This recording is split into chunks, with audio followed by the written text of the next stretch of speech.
Let's take a look down under with this week's Fish Eye View, sponsored by Mercury, #1 on the water.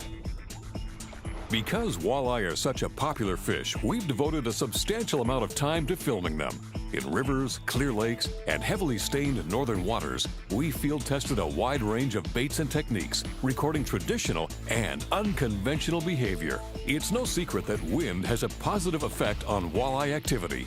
Wave action really stirs things up down under and gets things moving. Toss bait into this soup and you'll find them. Everyone knows that jigs are top producers, but what about using an undressed model? We did just that and coaxed numerous walleye into hitting. Strange indeed. This demonstrated the importance of a quality jig head in the proper color. Even more, by adding the right movement, you can get away with anything. And what about surface lures? Most walleye taken up top are caught incidentally while fishing for bass.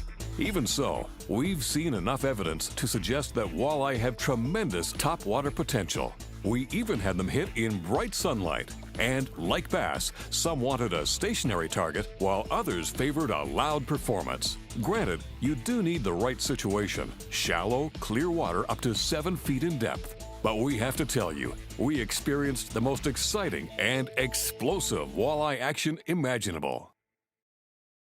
These days, there are a lot of different techniques for catching walleye, some stranger than others. Given the right circumstances, they'll even hit the surface. One of the oldest methods is still one of the best, jigging. Indeed, the twister tail is a walleye standard. Cheap and easy to use, jigs take fish in a hurry.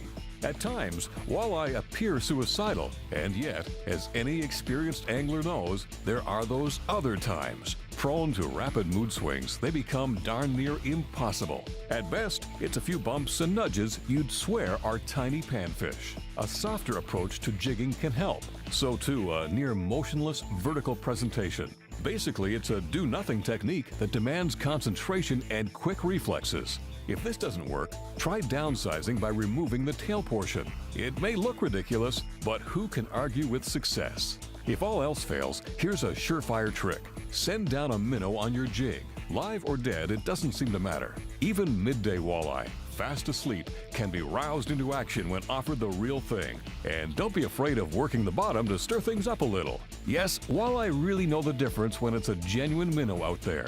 And, as we all know, when sushi's on the menu, chopsticks are optional.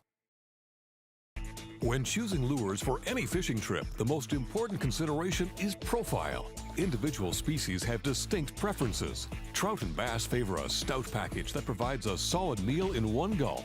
Walleye, on the other hand, prefer long, slender targets. Crankbaits designed specifically for these fish are shaped this way. Fat lures may trigger a few active walleye, especially when fast-moving, but give them a better look, and this is what you get. The same is true of soft plastics and organic man-made baits. Walleye really go for slim imitations. Because they're more durable than live bait, they produce several fish per setup. That adds up to more time in the water and less fussing. One thing we noticed is that walleye prefer to hit any bait from behind, regardless of shape. In stationary jigging, they'll literally swim around to line things up just right. The best way to exploit this behavior is by drifting. Using the wind or a trolling motor, maintain a dead slow pass over proven holding areas and structure. Vary the depth from right on bottom to well above and experiment with added action. It's a proven technique and really nothing new. But then, tube jigs are. Intended for bass, we tried them on walleye in several locations. We wouldn't have believed it, but they outfished all the old favorites.